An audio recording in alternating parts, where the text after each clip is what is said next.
I've seen a lot of mixed emotions from Nigerians after the sacking of the MD of the NNPCL, which is the Nigerian National Petroleum Corporation Limited, Mele Kyari, who has been in power for a bit now. And the Tinubu administration have decided enough is enough.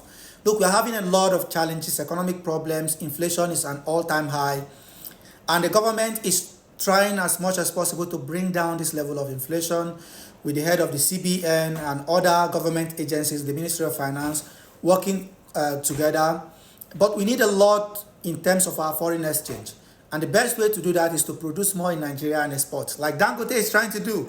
Dangote is basically in every sector, and a lot of people don't like him. They say, oh, he's trying to monopolize the oil sector, he's trying to monopolize cement, he's trying to monopolize this. What is stopping other people from going into the business? You know, if it is a capitalist model and the government have decided to deregulate the downstream sector, the government have decided to float the forex system, it is left open for people to get into the business if they want to. The NNPCL and the Nigerian government was supposed to have a 10% stake in the Dangote refinery.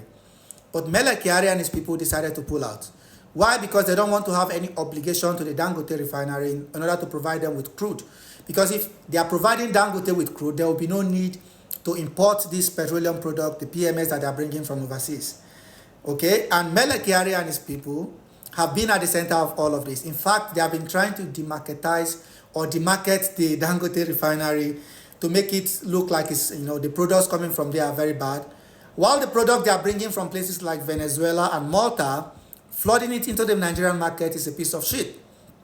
So the real problem is people like Mele Kyari and the oil cartel behind him destroying the Nigerian economy by taking the hard-earned forex to buy petroleum products from abroad.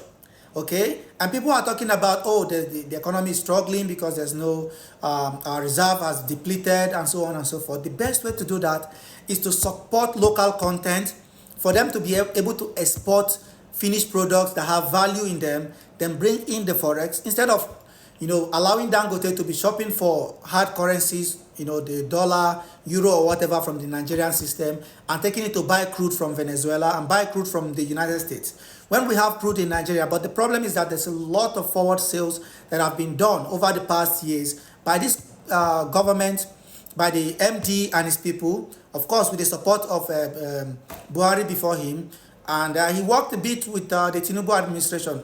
You guys have to understand, the president is working on the advice that some of these MDs and some of these head of government agencies and parastatals are giving them. Then I see a lot of backlash, you know, from people, particularly from the video I posted earlier, that this is about ethnic politics, that they removed him because he was a Hausa guy. No, that's not the point.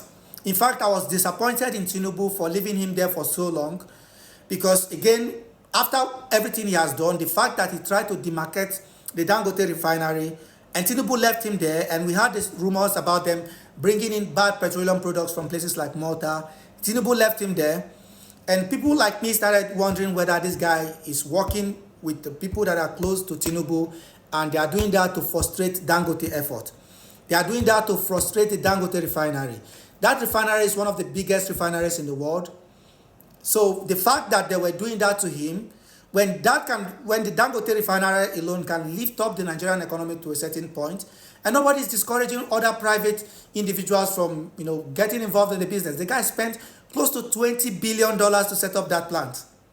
And the fact that some individuals and oil cartel are trying to push him out of business was a no-no for me.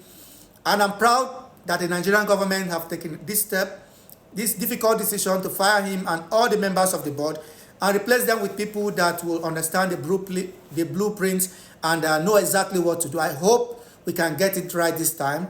Another problem again is what is going on in places like Rivers State and Bayelsa and Delta, where we are having these political issues, because that can also affect our crude production. I hope those political problems can be resolved as soon as possible so that Nigeria can get back on its page. I love Nigeria so much and I want Nigeria to succeed. Tell me what you think in the comment section, guys.